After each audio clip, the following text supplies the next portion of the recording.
Et si votre faculté la plus intime, la petite antenne au creux de votre tête, avait été mise hors service depuis des générations, non par hasard, mais parce que quelque chose ou quelqu'un trouve intérêt à ce que vous restiez dans l'oubli? Pourquoi veulent-ils garder votre glande pinéale éteinte? C'est la question que nous allons éclairer maintenant. Non comme une accusation gratuite, mais comme une cartographie, historique, symbolique et pratique, d'un mécanisme qui coupe les fils entre vous et ce que beaucoup appellent la source. Je suis celui qui a étudié ces codes, qui a vu la mécanique se répéter, et je veux vous montrer comment reprendre la main, pas par promesse, mais par une méthode à tester avec prudence et conscience. Si ce sujet vous touche, si quelque chose s'active déjà en vous en entendant ces mots, ancrez votre intention et écrivez en commentaire « J'active ma pinéale ». Ce petit acte collectif est une amorce, un signal, rien de plus pour l'instant. Regardons d'abord comment fonctionne le blocage. Appelons-le système, un réseau d'habitudes, de langages et d'institutions qui structurent la vie humaine et, volontairement ou non, entretient l'amnésie spirituelle. Ce système ne doit pas être compris seulement comme une entité extérieure. Il opère comme un code, un logiciel social distribué. Il fabrique des cadres de pensée. Ce qui est acceptable à ressentir, ce qui doit rester silencieux, quelles expériences doivent être interprétées comme irrationnelles. Ces cadres verrouillent l'accès à l'intérieur par des mécanismes simples, la peur, la routine, la fragmentation attentionnelle et l'assignation d'autorité à des voix externes. Pour beaucoup de traditions ésotériques, la glande pinéale a été décrite comme une antenne, un point d'échange entre le sensible et l'invisible, le lieu où la centelha, l'étincelle de la source, peut prendre contact. On la retrouve, sous des formes diverses, dans les pratiques méditatives de l'Orient, dans certains courants mystiques occidentaux, et elle a intrigué des philosophes comme Descartes, qui l'a qualifiée, à sa façon, d'un lieu singulier dans le cerveau. Je ne prétends pas apporter une preuve scientifique définitive ici. Ce que je propose est une lecture symbolique et opérationnelle. Si vous considérez la pinéale comme une antenne, alors les symptômes de sa mise hors service peuvent être repérés et, dans une large mesure, travaillés. Le système qui maintient la pinéale éteinte fonctionne sur 3 vecteurs principaux. Le premier est la banalisation. Réduire l'expérience intérieure à une curiosité, la traiter comme un vestige culturel plutôt qu'une faculté vivante. Le second est l'attribution d'autorité. Déléguer la vérité intérieure à experts, doctrines ou rituels qui, souvent à bon escient, organisent des réponses collectives, mais sacrifiant la voix individuelle. Le troisième est la distraction programmée, l'économie de l'attention, le bruit constant, les rituels de consommation qui empêchent l'intériorité de s'organiser. Cette combinaison produit un état où l'antenne existe anatomiquement, peut-être même énergétiquement, mais n'est pas reliée à la source, non par incapacité, mais par conditionnement.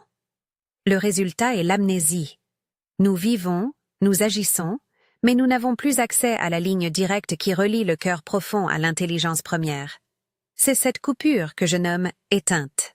Pour comprendre la logique opérationnelle derrière une réactivation possible, tournons-nous vers un épisode connu, la résurrection de Lazare.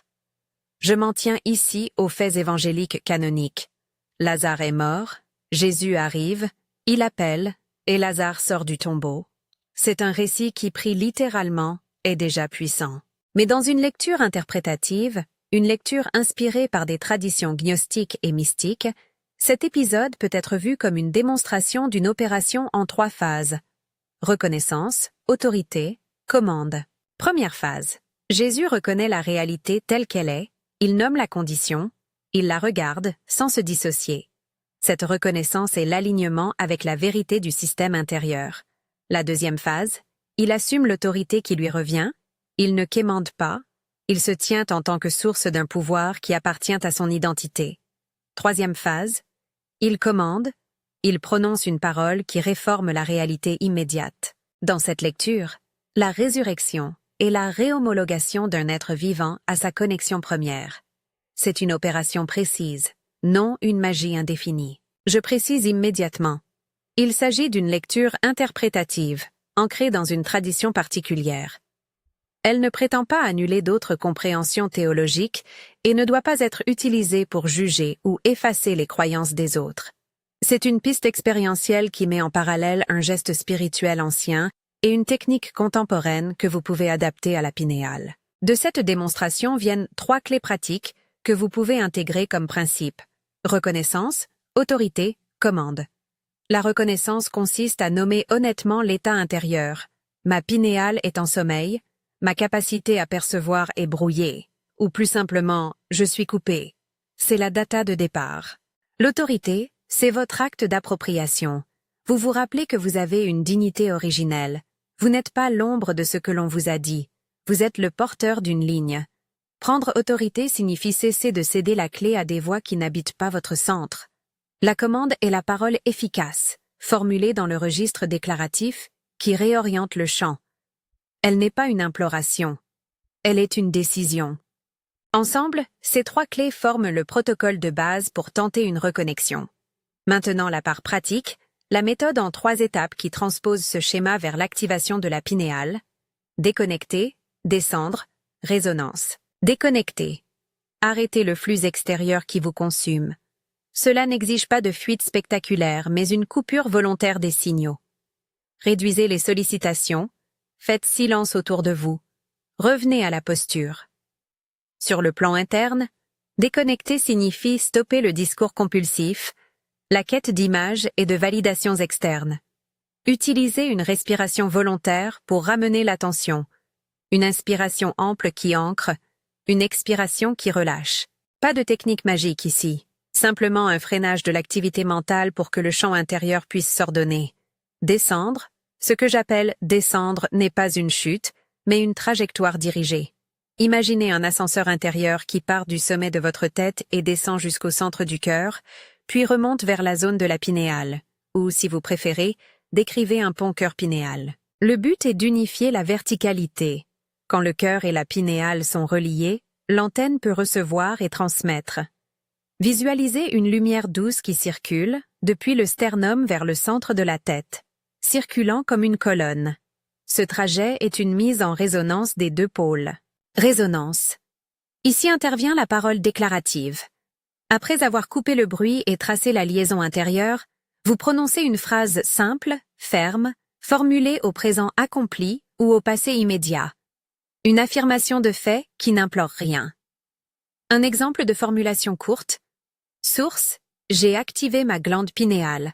La voie est ouverte, c'est fait. Ou encore, si vous préférez appeler la monada par son nom. Monada, j'active ma pinéale. L'alignement est réalisé. C'est fait. Choisissez la variante qui vous parle, mais gardez la structure. Sujet, action, constat accompli. Après la phrase, lâchez-la. Le lâcher est essentiel. La parole a été donnée. Votre rôle est d'observer. Ne vous accrochiez pas à des attentes. Le geste est terminé. Avant d'énoncer la phrase, je vous propose un bref appel à la source, formulé en seconde personne, respectueux et direct, car la relation dialogique est souvent plus opérative pour le psychisme. Vous pouvez dire intérieurement, avec gravité et simplicité, « Monada, te voici en moi, je me tiens présent, reconnais ma clarté. » Puis immédiatement enchaîner la déclaration de commande, par exemple, « Source, j'ai activé ma glande pinéale. La voie est ouverte, c'est fait. » N'oubliez pas, ces formulations sont des outils symboliques et vibratoires. Elles ne remplacent pas un accompagnement médical ou psychologique si des réactions fortes émergent. Un avertissement nécessaire. Manipuler ces états peut provoquer des réactions émotionnelles ou symboliques puissantes. Larmes, frissons, images intenses, parfois un sentiment d'effondrement. C'est normal dans des ouvertures intérieures, mais si vous sentez une détresse incontrôlée, cherchez un soutien professionnel. Ne forcez rien. La prudence est une vertu ici. Vous devez aussi vous préparer aux interférences. Dans ce cadre, le doute se comporte comme des anticorps. Il surgit automatiquement pour protéger l'organisme psychique contre ce qui est perçu comme une intrusion. Les anticorps mentaux peuvent se manifester sous forme de moquerie intérieure, d'incrédulité, de scénarios catastrophiques ou de rationalisation qui réduisent l'expérience à une illusion.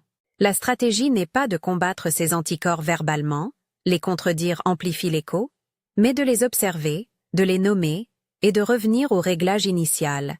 Respiration, position intérieure, rappel de l'intention. Vous pouvez utiliser une phrase mécaniquement neutre pour ramener l'attention « Je vois ce doute » et continuer. Devenez l'observateur plutôt que le débatteur. Autre tactique, préparez un petit script mental pour les réactions communes. Si l'anxiété monte, dites-vous « Ceci est un mouvement de nettoyage, je reste centré ». Si le scepticisme tente de reprendre la main, dites « Je note ce scepticisme et je rends l'autorité à mon centre ». Ces phrases servent d'ancrage, elles orientent votre système nerveux sans entrer dans un échange. Pendant la phase de latence, ce temps entre la commande et l'éventuelle perception, 3 signes peuvent indiquer qu'un processus s'est mis en route, même si rien d'évident ne se produit à l'extérieur. Le premier signe, que j'appelle effondrement, est une sensation de désafférence ou de lâcher. Quelque chose en vous cède, un vieux nœud se déroule. Ce n'est pas forcément négatif, c'est souvent la libération d'une tension. Le deuxième signe, écho, se manifeste par des résonances subtiles, images, petites auditions internes, frissons, ou une augmentation de la sensibilité aux couleurs et aux sons. L'écho n'est pas volonté, il est réponse. Le troisième signe, neutralité, est plus discret. Après une période de perturbation, vous entrez dans un espace calme et impartial où la réactivité diminue. Ce plateau peut durer et se confuse parfois avec l'absence d'effet, mais la neutralité est souvent le lieu où la réorganisation du système s'opère. Apprenez à lire ces signes sans exiger d'explications immédiates. Ils sont des indices subjectifs, non des certificats objectifs. Ils vous disent que quelque chose bouge. Soyez humble dans l'interprétation. Ne concluez ni sur la base d'un seul phénomène, ni sur l'absence d'un effet spectaculaire. Sur le plan communautaire, il est pertinent de rappeler que ces pratiques peuvent déranger votre entourage. Les personnes non préparées peuvent réagir par incompréhension, peur ou rejet. Cela ne signifie pas que vous devez vous dissimuler, mais que vous devez assumer la responsabilité de votre propre voyage intérieur. Si vos choix impactent vos relations quotidiennes, communiquez avec douceur et retenue. N'imposez rien. Je voudrais maintenant vous donner un exemple concret. Une séance simple mais complète que vous pouvez adapter. Installez-vous dans un lieu calme. Fermez les yeux. Faites une respiration ample pour marquer l'intention. Inspirez profondément, puis relâchez. Imaginez la lumière qui unit votre cœur et la région de la pinéale. Ancrez la reconnaissance. Nommez mentalement votre état actuel.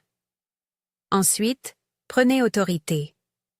Dites silencieusement « Je suis porteur de ma ligne intérieure. Je prends autorité sur mon espace. » Puis, enchaînez la commande déclarative « Source, j'ai activé ma glande pinéale.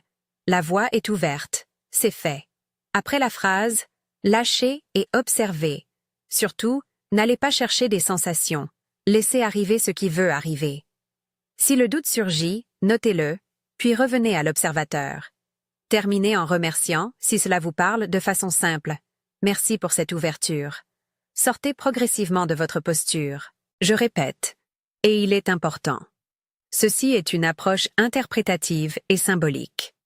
Elle s'inspire de lectures mystiques et d'une lecture opérative des récits bibliques. Elle n'affirme pas que cette méthode remplace la thérapie, le traitement médical ou l'avis qualifié d'un professionnel de santé mentale. Si des images ou sensations vous déstabilisent, arrêtez, respirez et cherchez un accompagnement compétent. Quelques mots sur le contexte culturel. La pinéale a été associée à la troisième œil dans de nombreuses traditions. Certains l'ont vénérée comme un point de clairvoyance, d'autres l'ont étudiée du point de vue anatomique. Descartes l'a même mentionnée comme un centre singulier. Des mystiques orientaux l'ont liée à des centres de perception supérieure. Ces références historiques et culturelles offrent un paysage riche, mais ne doivent pas être confondues avec une preuve unique et univoque. Nous utilisons ces références pour situer symboliquement notre pratique, pas pour en faire une vérité scientifique indiscutable. Avant de conclure, je veux vous donner un conseil pratique pour l'intégration. Tenez un journal bref de vos expériences. Notez les sensations, les rêves, les écarts d'humeur, Les moments d'intuition. Les changements qui émergent souvent sont subtils et progressifs. Sans trace écrite, ils peuvent passer inaperçus. Un mot chaque jour suffit. Aujourd'hui, calme. Aujourd'hui, image. Aujourd'hui, doute. Ces notes vous donneront une cartographie intérieure fiable sur laquelle vous pourrez revenir. Vous tenez maintenant une carte et une méthode. Comprendre le système, reconnaître votre état, prendre autorité, prononcer la commande, observer les signes et gérer les interférences. La responsabilité qui vient avec ce savoir est de ne pas en faire un dogme, ni une fuite. Le travail réel est dans l'intégration. Comment ces ouvertures se traduisent-elles dans vos actions, dans votre capacité à aimer, à créer et à tenir une vie ordinaire? L'éveil de la pinéale, si tant est qu'on l'interprète ainsi, n'est pas une fin en soi mais un moyen pour intensifier la présence et la clarté. Je veux terminer par une invocation brève, formulée comme un acte de reconnaissance et de confiance, en seconde personne, adressée à la source, à la monada, telle que la décrit la tradition ésotérique. Vous pouvez la reprendre si elle vous parle. Monada, présence première, je me tiens devant toi. Que mon regard intérieur s'aligne à ta lucidité. Permets que l'autorité de mon être soit rendue. Merci pour la route. Amen. Ensuite, si vous êtes prêt, prononcez à voix basse ou intérieurement la phrase déclarative que nous avons proposée. Source, j'ai activé ma glande pinéale. La voie est ouverte. C'est fait. Puis, lâchez. Encore une fois, je rappelle. Il s'agit d'une lecture ésotérique et expérimentale. Certaines traditions religieuses pourront la recevoir différemment, et c'est légitime. J'appelle à la tolérance mutuelle et à la responsabilité personnelle. Si vous avez senti quelque chose en écoutant ou en lisant ceci, si l'idée de tester ce protocole a allumé une étincelle, je vous invite à faire le premier geste collectif que j'ai demandé au début. Écrivez en commentaire « J'active ma pinéale » pour marquer votre intention. C'est un simple signe, rien de plus, rien de moins.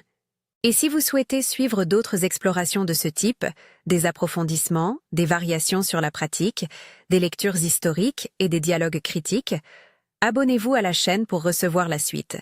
Faites-le en conscience et revenez avec vos expériences, vos questions et vos constats. Allez-y prudemment. Respectez vos limites. Rappelez-vous que la liberté intérieure se gagne pas à pas, et que le plus grand pouvoir est celui de tenir sa propre vérité avec humilité.